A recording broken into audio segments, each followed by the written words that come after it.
Depuis le commencement, depuis la nuit de temps, l'ennemi a toujours utilisé cette tactique. L'ennemi a toujours utilisé la nourriture également pour voler les grâces. C'est une des méthodes qu'il utilise pour voler les grâces, pour voler les bénédictions. Rappelez-vous de l'histoire de Ève dans le jardin d'Éden.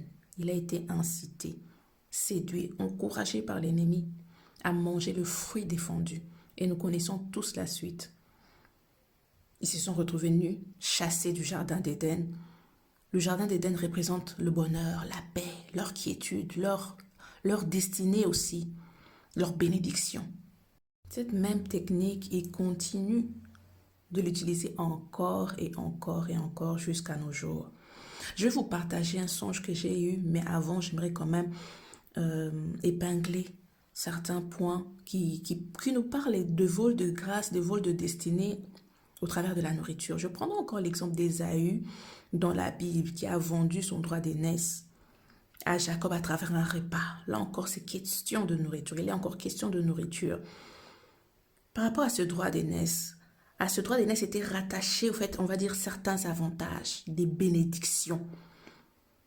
Il y a eu échange de destinées. Tout ça à travers la nourriture. Alors si tu penses encore aujourd'hui que le fait de te nourrir est un truc simplement routinier, banal, quelque chose de simplement répétitif, sans grand impact ou grande importance spirituelle, tu te trompes. Je dirais même que tu te trompes royalement. Je dirais ne sois pas négligent, ne sois pas inconscient comme l'a été Ésaü, sinon tu risquerais également de te faire voler ta destinée. Je vais partager le songe que j'ai eu il y a quelques semaines. J'étais dans un endroit où il y avait beaucoup de personnes. Pourquoi il y avait vraiment du monde, il y avait beaucoup de personnes. D'autres étaient debout, certains assis, d'autres debout.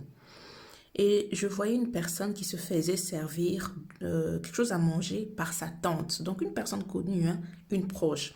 Sa tante lui apportait quelque chose à manger.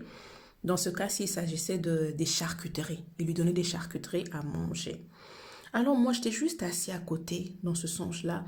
En regardant la scène, dans mon cœur, j'avais pas l'esprit tranquille. Je me questionnais, je n'étais pas du tout tranquille, je me questionnais, je regardais cette nourriture et moi, dans le songe, je comprenais clairement qu'il s'agissait de quelque chose qui était envoûté, qui n'était pas bon pour cette personne-là. Et je ne comprenais pas, je ne réalisais pas pourquoi lui-même, il n'en avait pas conscience. Donc c'était le message que j'ai eu dans ce songe-là. Je regardais cette nourriture envoûtée, la personne était contente, elle était en train de manger, mais moi je comprenais bien qu'il y avait quelque chose qui n'était pas net, qui n'était pas bon pour cette personne dans le songe. Ce qui est important à retenir dans la